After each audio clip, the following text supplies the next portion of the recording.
tudo bem? Ultimamente se tem discutido bastante sobre o privilégio ouvinte.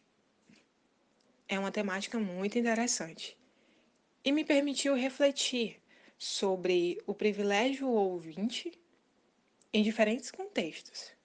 E o objetivo desse vídeo é dar a vocês uma reflexão sobre o privilégio ouvinte no contexto religioso. Então, o tema é privilégio ouvinte na igreja, dentro da igreja. É um tema muito interessante.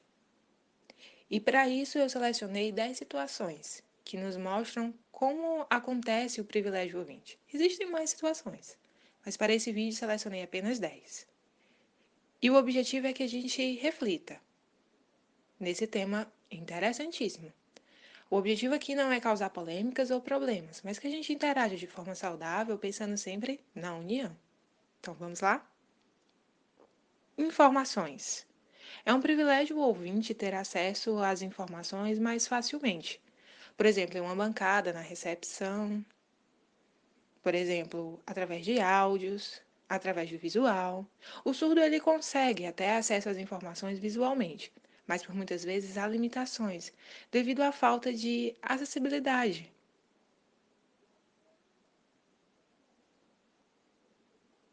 Reconhecimento. Reconhecer o surdo. É mais fácil se reconhecer um sujeito ouvinte, dar, por exemplo, cargos de liderança ou outras atividades.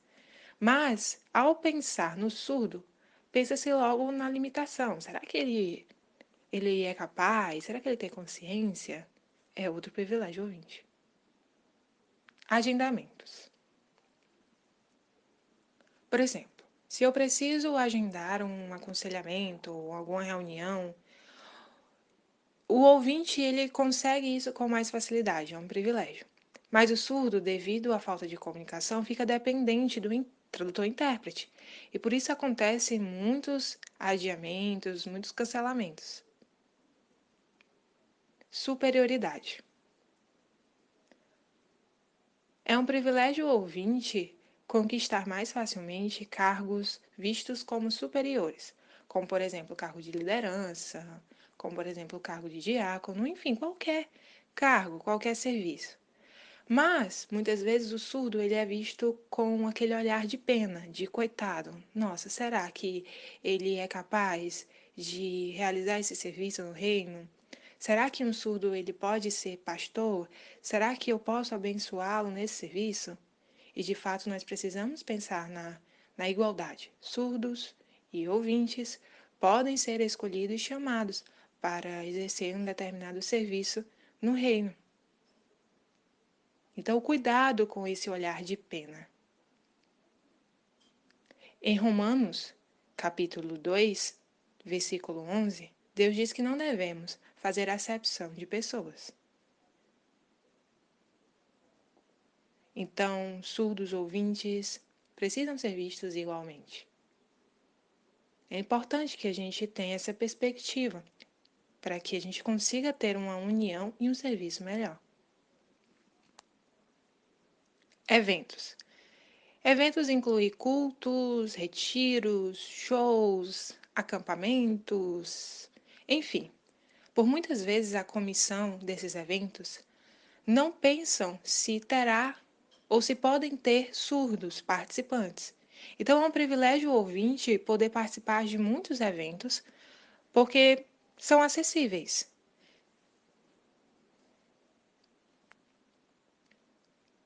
Espaços na igreja. Por muitas vezes, uma chave de uma sala, por exemplo, não fica no cargo de um surdo pela falta de confiança. Será que se eu der a chave para ele, ele vai ter responsabilidade com essa sala, por exemplo? Formações.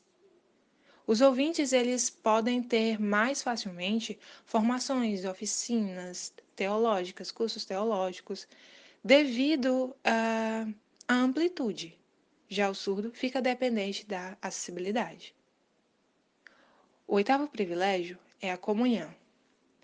A comunhão, ela acontece em diferentes contextos, em diferentes locais, seja no retiro, no culto, e o ouvinte ele tem esse privilégio porque consegue facilmente se comunicar com diferentes irmãos.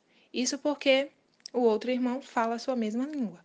Mas o surdo, por muitas vezes, não consegue estender essa comunhão aos outros irmãos porque eles não sabem se comunicar. E aí, por muitas vezes, o surdo fica preso ali, limitado ao ministério de surdos. É um privilégio o ouvinte poder ter comunhão com diferentes pessoas.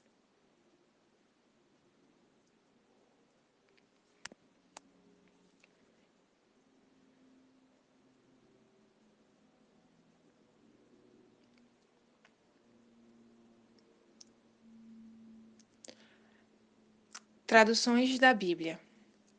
A Bíblia tem várias traduções e várias versões. Nós, surdos, ainda temos poucas versões, poucas traduções acessíveis em Libras. Existem recortes do Novo Testamento, do Antigo Testamento, mas se a gente for comparar com a Bíblia em português, por exemplo, a gente tem muitas versões. Versões para jovens, versões para crianças, versões NVI, versões para mulheres, enfim, várias versões. Isso é um privilégio ouvinte, nós ainda não temos essa acessibilidade.